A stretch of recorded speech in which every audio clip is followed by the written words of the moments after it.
আজ সকাল সকাল বেরিয়ে পড়েছি আমার মেজো মাসিমণি বাড়ি যাওয়ার উদ্দেশ্যে। আজকে ওয়েদারটা ভীষণ সুন্দর, তাই ভাবলাম আজ এই শাড়িটা পরি। এই শাড়িটা আমার শ্বশুরবাড়ি থেকে পাওয়া আশীর্বাদ স্বরূপ দাদু দিয়েছেন। রেডি হয়ে গিয়েছিলাম শাঁখাপলা পরতে। কি ভাবছো, আজ আমার বিয়ে? না না, আজ বিয়ে না, আজ গিয়েছিলাম মেজো মাসিমণির বাড়িতে আইবুড়ো ভাত খেতে। সো হ্যালো এভরিওয়ান, কেমন আছো সবাই? আজকের এই ছোট্ট ভিডিওটা রইল তোমাদের জন্য।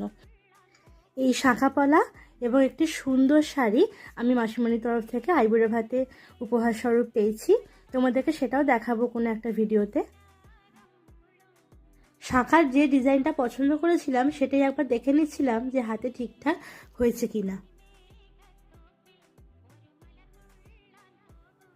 ফিরে এসে দেখি দাদা চিকেন রোস্ট বানিয়েছে, একেবারে গার্নিশিং করে আমাকে দেখাতে এনেছে।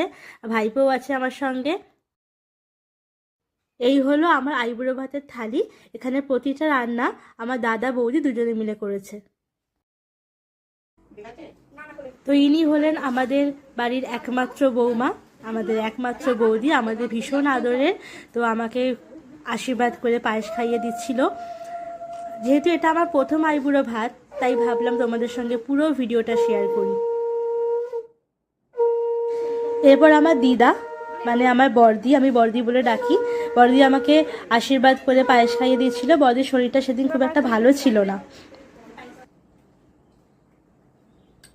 এরপর আমার মেজো মাসিমণি আমাকে আশীর্বাদ করে দিচ্ছে।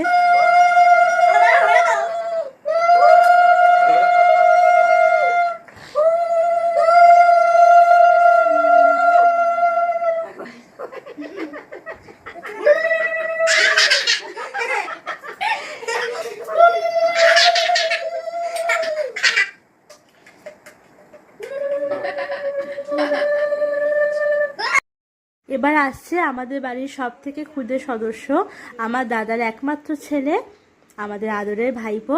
আমার কত মিষ্টি করে পায়েস খাইয়ে দিচ্ছে, তোমরা একবার শুধু দেখো।